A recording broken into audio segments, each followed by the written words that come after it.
అనంత విశ్వ సంపదని ఆకర్షించడానికి మీ ముందుకు వస్తుంది అహం బ్రహ్మాస్మి సాధన 11 days energy activation program. Hi viewers, India's largest digital media network Suman టీవీకి స్వాగతం. ప్రస్తుతం మనతో ఉన్నారు motivational speaker and language trainer Vijaya Bangaru Amma. అమ్మ నమస్తే. నమస్తే.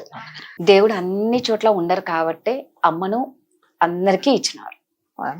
అందుకే కొంతమందికి అమ్మ లేని పిల్లలకి అమ్మ లేదు అనే ఆ నరకాన్ని వాళ్ళు నిజంగా ఊహకు కూడా తీసుకోవాలంటే ఆ పెయిన్ నిజంగా అమ్మ ఉన్న వాళ్ళు అలాంటి వాళ్ళని చూస్తే నరకంగా అనిపిస్తుంది. లేక ఏడుస్తున్నారు ఉన్న వాళ్ళేమో కొంతమంది అమ్మ అనే బంధానికి విలువ ఇవ్వకుండా దారుణంగా అమ్మని చూస్తే వదిలేస్తున్నారు. అమ్మకు ఎంత విలువ ఇవ్వాలి, అమ్మకు ఎంత విశ్రాంతి అవసరం. అలు పెరగని అల లాంటిదే అమ్మ కూడా. అంతే కదా. జ్వరం వచ్చినా జలుబు వచ్చినా తను పని చేయాల్సిందే. తను ఒక్కసారి పడుకుంది అంటే ఇల్లంతా నిశ్శబ్దంగా ఉండాల్సిందే. అంటే వీళ్ళు ఏం చేసుకోలేరు. అంటే ప్రతి ఒక్కటి తను పాపం ఎక్కడే ఉన్నాయో తెలియదు. చేసే సంగతి పక్కన పెట్టండి, అసలు ఎక్కడే ఉన్నాయో తెలియదు. అందుకే అమ్మ రాజీనామా సినిమాలో అమ్మని గురించి చూపించడం సూపర్ గా, చాలా బాగా, అది నిజంగా వాస్తవంగా జరిగిన విషయం. కరెక్ట్. మరి అలాంటి అమ్మకి ఎంత విలువ ఇవ్వాలి? అమ్మకు విలువ ఇవ్వడం ఏముందండి, అమ్మ అంటే మన ప్రాణాలు కదా, మన పంచ ప్రాణాలు. ఆ అమ్మ అనేది లేకపోతే ఈ ప్రపంచాన్ని మనం చూసేవాళ్ళం కాదు. సో ఎవరికైనా తల్లి తల్లే. సో ఆ తల్లికి ఇవ్వాల్సిన గౌరవం ఎవరి గౌరవం ఇవ్వకండి, కనీసం ఆమెను ఒక మనిషిలాగా చూడండి, అంతే. సో ప్రతి ఒక్కరికి మనం కోరుకుండేదంటే అమ్మ అంటే మాకు పనులు చేయడానికే పుట్టింది, సో మాకు చేయాల్సిందే, ఎవరి కోసం చేస్తుంది, టేక్ ఇట్ గ్రాంటెడ్ లాగా అని కొంతమంది మళ్ళీ చెప్పడం, మళ్ళీ కొంతమంది గురించి మనం మాట్లాడుకుంటాం. అందరూ అలా లేరు. తల్లిని బాగా చూసుకునే వాళ్ళు కూడా ఉన్నారు. ఎవరైతే చూసుకోరో వాళ్ళ గురించి మనం మాట్లాడుతున్నాము. సో అమ్మ అంటే ఏంటంటే నువ్వు చేయాలి, ఎవరి కోసం చేస్తావు? నా పిల్లల్ని చూసుకో, నన్ను చూసుకున్నావు, నా పిల్లల్ని చూసుకున్నావు అంటే ఆ పిల్లలు ఒకటి అనుకోవట్లేదు. నన్ను చూసుకున్నప్పుడు ఉన్నంత, మా అమ్మకున్నంత ఏజ్, అప్పుడున్నంత ఆరోగ్యము, అప్పుడున్నంత ఓపిక మరి ఇప్పుడుందా? నా పిల్లల్ని చూసుకునేప్పుడు, ఇప్పుడు నువ్వు కూతురు పుట్టేటప్పటికి తల్లి వయసు ఎంత ఉంటుంది? 25-30 ఇయర్స్ ఉంటాయి. మరి నీకు ఆమెకు మనవరాలు పుట్టేటప్పటికి కనీసం 40-45 ఇయర్స్, 50 ఇయర్స్ ఉంటాయి కదా.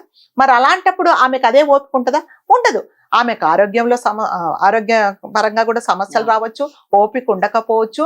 కొన్నిసార్లు ఏమవుతుందంటే ఒక ఏజ్ వచ్చిన తర్వాత అసలు హాయిగా కామ్గా కూర్చుందామా, ఏ పని లేకుండా ఎవరైనా కాస్త ఒక ముద్ద పెడితే తిందామా అన్న ఆలోచన ఉంటుంది. కానీ పిల్లలు ఏం చేస్తున్నారంటే నువ్వు ఎవరి కోసం చూస్తావు? నువ్వు చూడాల్సిందే. మరి మేము ఉద్యోగాలు చేసుకోవద్దా? మా ఉద్యోగాలు మేము చేసుకోవద్దా? పిల్లల్ని చూసుకోవాలా?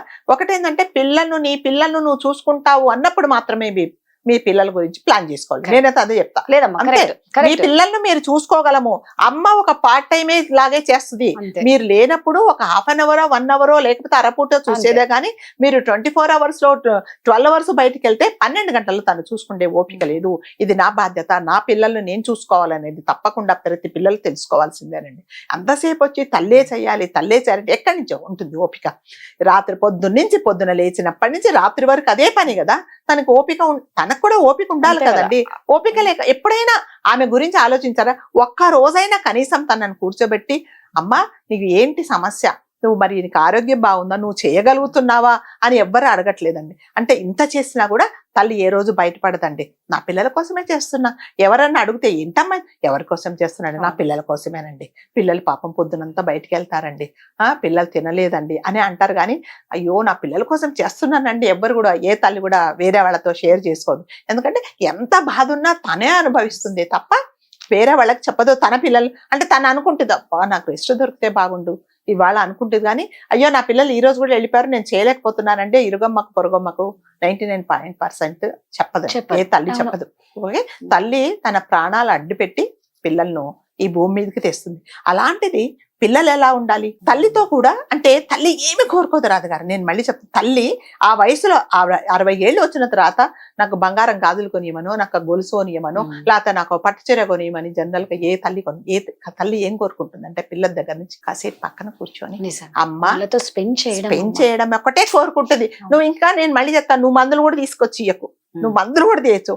కాసేపు కూర్చొని అమ్మ తిన్నావా, బాగున్నావా అమ్మ, మరి ఏంటి ఈ సంగతి ఏంటి ఈ రోజు ఇదిగో నా ఆఫీస్లో ఇది జరిగింది, మరి నువ్వెలా ఉన్నావు, పొద్దు నుంచి ఏంటమ్మా అని కాసేపు మాట్లాడితే ఆమెకు రెట్టింపు ఉత్సాహంతో నెక్స్ట్ డే పనిచేస్తుంది. కాకపోతే ఏంటంటే ఈ కాలంలో పిల్లలు మాకెక్కడ టైం ఉంది నీతో మాట్లాడడానికి, ఏం నానా ఆఫీస్ ఇప్పుడే వచ్చానమ్మా, ఆఫీస్ ఇంకెక్కడి నుంచి వస్తున్నానా, అలా విసుకుండే పిల్లలు కూడా ఉన్నారండి. అప్పుడు ఆ తల్లి ఎంత బాధపడుతుంది అనేది ఎవరు ఆలోచించట్లేదు. ఒక తల్లి పొద్దున కొడుకు కోడలు బయటికి వెళ్తే పాపం రాత్రి 1 గంట వరకు తలుపు దగ్గర కూర్చొని ఉంటుంది. రాగానే తలుపు తెరవంగానే ఏంటి నువ్వు మా కోసం ఎందుకు ఎదురుస్తున్నావు, నువ్వు పడుకోకపోయావా, మేము ఇంటి ఆఫీస్ బయటకు వెళ్ళినాం, ఇంటికి రామా, నీకేం అవసరం అని విసుకుంటే ఆ తల్లి ఎంత బాధపడుతుందండి. అంటే వాళ్ళిద్దరు బయటికి వెళ్ళారు, క్షేమంగా ఇంటికి రావాలి, వస్తారో రారో, మరి తిన్నారో లేదో, ఒకవేళ హడావుడిలో తినకపోతే కాస్త ఏదైనా వండి పెడతామనేది వస్తుంది, కానీ మీ మీద ఏదో అజమాయిషీ చేయాలని కాదు. సో పిల్లలు ఏంటంటే తల్లిని అర్థం చేసుకోవట్లేదండి. సో తల్లి అంటే మన కోసం మనకు చేయాల్సిందే, ఎటువంటి పరిస్థితుల్లో చేయడానికే పుట్టింది అనుకుంటున్నారు. కానీ నా చిన్నప్పటి నుంచి, నేను కళ్ళు తెరిచినప్పటి నుంచి ఇవాళ నాకు 35 సంవత్సరాలు వచ్చేదాకా మా అమ్మ నాకు చేస్తూనే ఉంది కదా. ఆమెకు కూడా ఒక రోజు అమ్మ ఈ రోజు నువ్వు ఏం చేయకు, ఈ రోజు ఇదిగో ఈ శుక్రవారం, ఈ సండే, ఈ శనివారం నువ్వేం చేయకమ్మా, దా వచ్చి కూర్చో, నీకు ఇష్టమైన పని చేసుకో, లేకపోతే నీ ఫ్రెండ్స్ దగ్గరికి వెళ్ళు, టీవీ చూసుకో, లేకపోతే పేపర్ చదువుకో, లేకపోతే బయటికి వెళ్ళు, ఇదిగో నీకు కావాల్సినది ఏంటో చెప్పు, నేను చేసి పెడతానని ఎవరైనా అనండి. ఆ తల్లి ఎంత సంతోషపడుతుందండి. అంటే మేము పని చేసి వస్తాము, మళ్ళీ ఏం చేస్తామనేది ఆ రోజు ఇంకా స్పెషల్ గా చెప్తారు. అమ్మ నేను ఇదిగో నువ్వు బిర్యానీ చాలా బాగా చేస్తావు కదా, మా ఫ్రెండ్స్ ని పిలిచాను చేయనంటే పనికి ఇంకా రెట్టింపు పని అనమాట. అంతేగాని ఆమెకు మరి రెస్ట్ కావాలి అని ఎవరు అనుకోవట్లేదు. సో ప్రతి ఒక్కరికి నా రిక్వెస్ట్ ఏంటంటే ఒక తల్లిగా తల్లిని తల్లిలాగా చూడండి, ఆమెకు కూడా ఏదైనా అవసరం ఉందేమో చూడండి. మీ ప్రేమను కనీసం వెళ్ళగానే కాసేపు కూర్చోండి, ఆమెతో స్పెండ్ చేయండి, కాసేపు కూర్చొని కొంచెం సేపు మాట్లాడండి, చాలా సంతోషపడుతుందండి. అంటే పిల్లలు ఎప్పుడు వస్తారా అని తల్లి కళ్ళల్లో ఒత్తులేసుకొని చూస్తూ ఉంటుందండి. ఎంత అంటే మనం మోదీ గారిని చూసాం, వాళ్ళ అమ్మగారికి నేను చూసిన ఒక వీడియోలో దాదాపు 85-90 సంవత్సరాలు ఉంటాయి. మా మోదీ గారు ఆమెను కలవడానికి వెళ్ళినప్పుడు ఒక అరటిపండు తీసి ఆయన నోట్లో పెట్టి ఇలా బుగ్గలు నిమిరి ఇలా దగ్గరికి తీసుకుంది ఆయన ప్రధానమంత్రి గారు. ఆయన కూడా దాదాపు 80 సంవత్సరాలు ఆయన. అలాంటిది అంటే ఆ తల్లికి అతను ప్రేమిస్ట్ అయినా తల్లి ప్రేమ కొడుకు మీద ఎలా చూపిస్తుందో కానీ అబ్బో ఈయన ప్రేమిస్ట్ కదా, ఈయన కళ్ళు సైగ చేస్తే అన్ని వస్తాయి అని చూడట్లేదు. తల్లి ప్రేమ ఎప్పుడైనా అలాగే ఉంటుంది, మీరు ఎంత ఎదిగినా కూడా. సో అది కూడా మీరు తల్లిని గురించి మీరు కూడా ఆలోచిస్తే తల్లి ఏమి ఎక్స్పెక్ట్ చేయదు, మళ్ళీ చెప్పేది కాస్త ఆమెతో ప్రేమగా ఉందండి, కొంచెం ప్రేమగా మాట్లాడి తన కష్ట సుఖాలేంటో పంచుకోండి. అప్పుడు నిజంగానే మళ్ళీ నెక్స్ట్ డే ఇంకేం కావాలని అడుగుతుంది. అంతే. హాస్పిటల్కి తీసుకెళ్ళకండి, నాన్న నాకు ఒంట్లో బాగాలేదంటే అమ్మ రేపు తీసుకెళ్తానంటే కాదు, ఏంటో మనకి పని లేదు ఎప్పుడు రోగాలు అంటావు అంటేనే అక్కడ బాధపడుతుంది. అమ్మ నాకు ఇవాళ వీలు కాదు, రేపు తీసుకెళ్ళనా, పర్వాలేదు అనండి, ఏమీ అనదు. ఏదో నన్ను ఇప్పుడే తీసుకెళ్ళమని చెప్పదు, నిజంగా బాధగా కూడా ఉన్నా. కాబట్టి తల్లి అంటేనే నేను అనే అర్థం మర్చిపోయి నా కోసము నేను అనుకోకుండా మీకోసమే అని చేసే ఈ ప్రాణి, ఈ జీవితం అంటే ఈ ప్రపంచంలో ఉంది ఎవరు అంటే ఒక తల్లినేనండి. నేను మోడర్న్ తల్లుల గురించి మాట్లాడటం లేదు. పిల్లలు ఎంత వయసు వచ్చి ఎంత పెద్దవాళ్ళు అయ్యి ఆ పిల్లలకు పిల్లలు వచ్చినా కూడా ఈ తల్లికి మాత్రం ఆ పిల్లలు చంటి పిల్లలే. అందుకే అలా చూసుకుంటుంది. ఆ ప్రేమను అర్థం చేసుకోండి, విసిగిస్తుంది అని మాత్రం అనుకోకండి. ఇంకొంచెం ఎక్కువ తిను, ఇంకొంచెం వడ్డిస్తా అంటే కసిరే పిల్లలు చాలా మంది ఉన్నారు. ప్రేమతో ఆమె ఇంకా మిమ్మల్ని ఒక చంటి బిడ్డలాగే చూసుకుంటుంది. సో మనం నిజంగా అందరం తల్లికి గౌరవం ఇవ్వాలి, తల్లిని గౌరవించాలి, తల్లి యొక్క విలువ తెలుసుకుని ఆమెకు అప్పుడప్పుడు విశ్రాంతి ఇవ్వండి, తనతో కంపల్సరీ టైం స్పెండ్ చేయండి. ఈ అనాథాశ్రమాలకు వృద్ధాశ్రమాలకు మాత్రం వేయకండి.